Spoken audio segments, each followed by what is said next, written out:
Voyager 1 has just shattered the cosmic silence by making contact with a civilization far beyond the reach of our imagination, tucked away in the boundless void of space.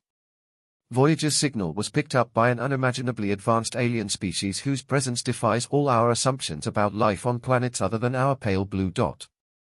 This extraordinary meeting opens a new chapter in our journey across the universe.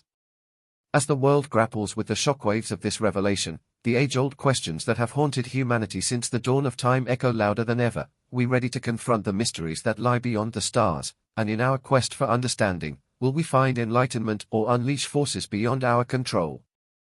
Join us as we explore how Voyager 1 just made contact with a highly advanced alien species in space. No one could have predicted 47 years ago that the Voyager 1 spacecraft would continue to play a pivotal role in our solar system's exploration of the outer planets. Even after all this time, the probe is still sending data about its travels back to Earth, so it must be doing something right. The communication from Voyager ushers in an uncertain but potentially rewarding future. The Voyager missions took advantage of a special alignment of the outer planets that happens just once every 176 years. This alignment allows spacecraft to gravitationally slingshot from one planet to the next, making the most efficient use of their limited fuel. Spacecraft from NASA were initially intended to travel beyond Pluto, Saturn, and Jupiter, while other probes were to travel past Uranus and Neptune. Even though NASA had to cut back on its intentions because of budget constraints, the two Voyager spacecraft it launched were nevertheless quite useful. As Voyager 2 soared beyond Jupiter and Saturn, it also passed Uranus and Neptune, whereas Voyager 1 was laser-focused on those two planets. 2 golden records were approved to be installed on board the Voyagers by NASA, who recognized that the spacecraft would eventually go to interstellar space. Sounds ranging from whale calls to the music of Chuck Berry were placed on board, as well as spoken greetings in 55 languages, in case aliens ever happened upon the spacecraft and were curious about their origins. The 12-inch wide gold-plated copper discs also had schematics illustrating how to operate them and the Sun's location relative to nearby pulsars, a sort of neutron star. A trio of radioisotope thermoelectric generators, which transform the thermal energy emitted by plutonium's radioactive disintegration into usable electricity, power the two spacecraft. A magnetometer, a 2-camera imaging system, various spectrometers, and equipment to detect low-energy charged particles and high-energy cosmic rays were among the 10 scientific instruments attached to the probes. There have been a total of 11 scientific investigations conducted aboard each Voyager by using the communication system to learn more about the planets and moons. Voyager 1's rocket nearly ran out of fuel during launch on September 5, 1977, and the spacecraft nearly never lifted off. However, after a risk-free launch, the probe sped past its twin and went beyond the main asteroid belt between Jupiter and Mars before Voyager 2 could catch up. At a distance of 165 million miles from Earth, the Voyager 1 spacecraft transmitted its initial images of Jupiter to Earth in April 1978. In March 1979, Voyager 1 surprised NASA by detecting a tiny ring encircling the massive planet. Theban Metis, 2 other moons, were also discovered. The large Galilean moons of Jupiter, Io, Europa, Ganymede, Callisto, and Amalthea, were also captured in great detail by Voyager 1. In the same vein as its predecessor, the Pioneer spacecraft, Voyager 2 found that the moons of Jupiter were dynamic, independent worlds. Intriguing new information regarding these naturally occurring satellites was also uncovered by Voyager 1. For example, the fact that Io is mottled with yellow, brown, and orange and has numerous volcanoes demonstrates that moons similar to planets can have dynamic interiors. In addition, images of Europa returned by Voyager 1 revealed a mostly flat surface with lines running across it, suggesting the presence of ice and possibly an ocean beneath it. A large subterranean ocean of liquid water, possibly capable of supporting life similar to that on Earth, is probably harbored by Europa, according to subsequent observations and analyses. On March 5, 1979, Voyager 1 approached Jupiter within 174,000 miles, passing near the tumultuous cloud tops. The probe's next target was Saturn. Scientists only had to wait until 1980 to capture close-up images of Saturn. Surprisingly, the ring planet was just as full of surprises as Jupiter. One of Voyager 1's targets was the F ring, a thin structure discovered only the year previously by NASA's Pioneer 11 probe. Voyager's higher-resolution camera spotted two new moons, Prometheus and Pandora, whose orbits keep the icy material in the F-ring in a defined orbit. It also discovered Atlas, a new ring, the G-ring, and took images of several other Saturn moons. Voyager 1's primary mission came to a close with the Saturn encounter. Following that, attention turned to keeping tabs on the spacecraft as it raced toward interstellar space. Weighing 1,590 pounds, Voyager 1 captured one of the most famous images in spaceflight history 20 years before it achieved that feat on February 14, 1990. The probe turned back toward Earth and snapped an image of its home planet from 3.7 billion miles away. The photo shows Earth as a tiny dot suspended in a ray of sunlight. The pale blue dot photograph stands out among the hundreds of other images taken that day by Voyager 1, which included the Sun and 5 other planets in a multi-image solar system family portrait. This serves as a constant reminder that Earth is a tiny dot in an infinitely huge and unfathomably massive universe. In August 2012, Voyager 1 sprung loose into interstellar space, leaving behind the heliosphere, the enormous bubble of charged particles that the Sun blows around itself. The results came to light after a powerful solar eruption was recorded by Voyager 1's plasma wave instrument between April 9 and May 22, 2013. The eruption caused electrons near Voyager 1 to vibrate from the oscillations. Researchers discovered that Voyager 1's surroundings had a higher density than what is found just inside the heliosphere. It seems contradictory that electron density is higher in interstellar space than it is in the Sun's neighborhood. However, researchers explain that at the edge of the heliosphere, the electron density is dramatically low compared with locations near Earth. After retracing their steps through Voyager 1's records, scientists finally settled on August 25, 2012, as the formal departure date. The electron oscillations in the spacecraft's readings of charged solar particles both contributed to fixing the date. On that fateful day, which coincided with the death of Apollo 11 astronaut Neil Armstrong, the spacecraft detected an increase of 9% in galactic cosmic rays, which originate from beyond our solar system, and a tenfold decrease in these particles. At that point, Voyager 1 was 11.25 billion miles from the Sun. Voyager 1 has been sending back a wealth of useful information about the interstellar medium ever since it soared into orbit. Among its many findings are proof of the extremely high levels of cosmic radiation and evidence of the interaction between charged particles generated by stars and those originating from the Sun. Engineers are still in awe of the spacecraft's capabilities. For instance, in December 2017, NASA declared that Voyager 1 had effectively oriented itself to talk to Earth using its backup thrusters. The last time the trajectory correction maneuver thrusters were activated was during the flyby of Saturn in November 1980 by Voyager 1. From that point on, the spacecraft's usual attitude control thrusters became the primary means of guiding it into an optimal communication position with Earth. However, as the attitude control thrusters started to fail, NASA opted to try out the trajectory correction maneuver thrusters, which could let Voyager 1 last longer in operation. In the end, that test was successful. There are further steps that the mission crew has taken to increase Voyager 1's lifespan. To assist preserve Voyager 1's limited power supply, for instance, the cameras on board were disabled not long after the pale blue dot photo was captured, since the cameras couldn't capture much light in space. 5 additional scientific instruments have been disabled by the mission team. At the same time, Voyager 1 stopped transmitting any data to Earth in November of last year, suggesting that it was not collecting any engineering or scientific information. Fixing the fault of the universe's most isolated spacecraft isn't as easy as pie.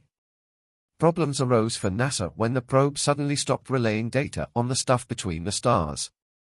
Commands transmitted from mission controllers take 22.5 hours to reach the small probe, and the engineering crew must wait the same period again for a response, all because the spacecraft is 15 billion miles away and hurtling along at 32,000 miles per hour.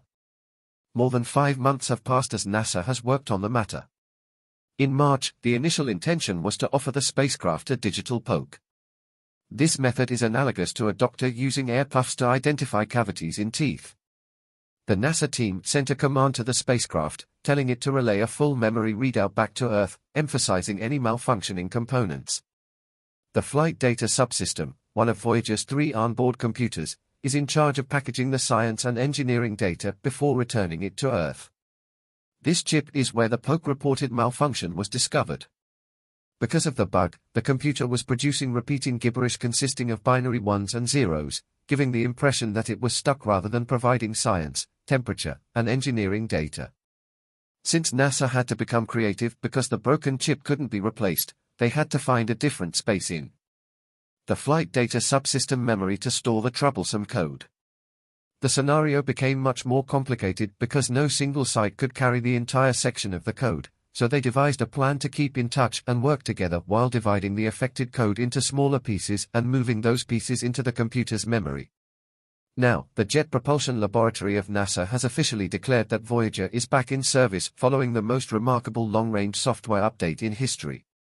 We now eagerly await the influx of Voyager 1's scientific data in the upcoming weeks. It is unclear what caused the chip to malfunction, but the team is considering the possibility that it was damaged by an energetic particle from space or just became worn out after 47 years. It's also unclear to NASA if this is a solar or interstellar occurrence. Voyager 1's next big encounter will take place in 40,000 years when the probe comes within 1.7 light-years of the star AC plus 79. Instead of sending Voyager 1 to Proxima Centauri, which is 4.22 light-years away, we directed it toward Gliese for 45, which is 17.58 light-years away from Earth. No effort was made to direct Voyager 1 toward objects beyond the solar system after passing Saturn and Titan. Not even a preliminary attempt to conduct scientific research was considered. The whole history of Voyager 1's operations since 1980 can be attributed to an extended mission that was developed after the initial mission's completion. The remaining systems on Voyager 1 and 2 will enter a safe mode when the power level drops below what is required in approximately 5 to 6 more years, at which point the computers will detect a power error situation. Only the 60-bit per second engineering feed will make it back to Earth, the signal will be lost, and Voyager will lose alignment of the high-gain transmitter to Earth. If the computers are not operating and if ongoing guidance is not provided, the computer will turn off completely a few years later when the instrument bay heaters fall below a certain critical level. The Voyager will essentially cease to exist, and the craft will reach space temperature after another 800 years when the plutonium RTG cores have reduced their heat output to less than 1% of its initial output. About 39 millennia after that, Voyager 1 will pass an unimpressive 1.76 light-years from Gliese for 45. This is not because Voyager is traveling towards Gliese, but because Gliese is screaming towards the solar system at 12 times the velocity of Voyager. It will actually pass the Sun with over 2.5 light-years distance to spare, so there is no special cause for alarm. While Voyager will be only about 2 light-years away from Earth at that point in time, as Proxima Centauri approaches its closest proximity to the Sun, it will begin to move away from us again in around 10,000 years, making the journey nearly 30,000 years longer. Even if it weren't, crossing the 4.22 light-years would take Voyager close to 90,000 years at its current rate of travel. So, actually totally by accident, scientists chose the star that will provide the earliest closest encounter available in the next 100,000 years or so. Not that it will make any difference by then. Voyager 1 will be just a lump of inert metal and plastic, serenely tumbling through the inky darkness all alone in a shining sea of stars. Humanity's most distant and first emissary to the Milky Way, is there anybody out there? Because of its scope, SETI is an undertaking that calls for substantial teamwork. For instance, the 100-meter Green Bank Telescope in West Virginia, the largest steerable radio telescope in the world, is being used in a project that is being supported by the Planetary Society to search across a broad spectrum of radio frequencies. While the radio telescope's wide field of view allows them to detect tens of thousands of extra stars and planetary systems, their observations center on 100 stars known to have planets orbiting them. The next step is for citizen scientists all over the globe to filter through the data and identify the most promising signals by classifying them. This will assist in identifying the various sources of radio signals that Earth's intelligent life has produced. At last, trained SETI specialists go back over those signals to see whether they still hold any water as possible indicators of intelligent life.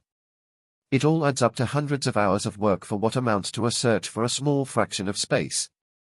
Perhaps we haven't found what we're searching for because SETI's reach is very huge, given the size of the universe. Probably any extraterrestrial intelligence is likewise running its own SETI program. We have the same chance of being detected by a highly developed civilization as they have of being detected by us. The signals we intentionally put out for this reason have the best chance of being picked up by other types of life. Even while all electromagnetic communication travels at the speed of light, not all signals are equally strong as they recede from their origin. Several parameters, such as the transmitter's power and the signal's frequency, determine the maximum distance a transmission may cover. Even though it's a popular science fiction concept, it's quite unlikely that extraterrestrials will be able to pick up our wayward television signals since television signals aren't meant to go very far. The transmitters used to transmit them are rather feeble. By this point, the first television transmissions have probably made it beyond our solar system. However, by the time they reach interstellar space, they are so faint that they would be nearly impossible to tell apart from the vastness of the universe.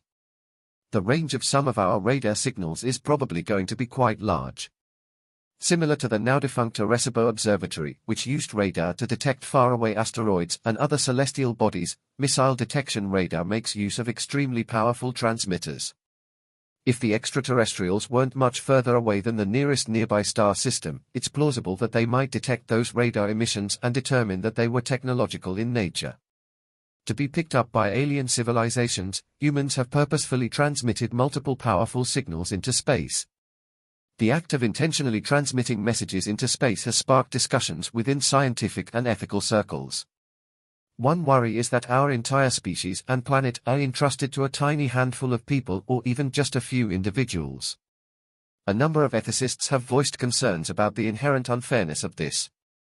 Another problem with messaging extraterrestrial intelligence is that it's hard to predict what kind of aliens could be listening to our signals and what they could be trying to accomplish.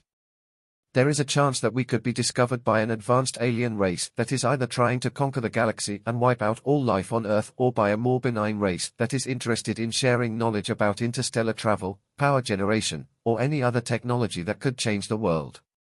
Experts in space policy have argued that it is not sensible to put resources into METI since we do not know what would happen if we established contact with intelligent aliens. Ultimately, though, it's possible that we'll be discovered by aliens looking for life beyond their own planet whether we try or not. The possibility of life's existence elsewhere in the universe is one of the fundamental and unanswered mysteries about our reality, and it may not be up to us whether we solve that mystery. Thanks for watching another episode of Voyager. While you're still here, make sure to click the video on your screen for more mind-blowing videos about space.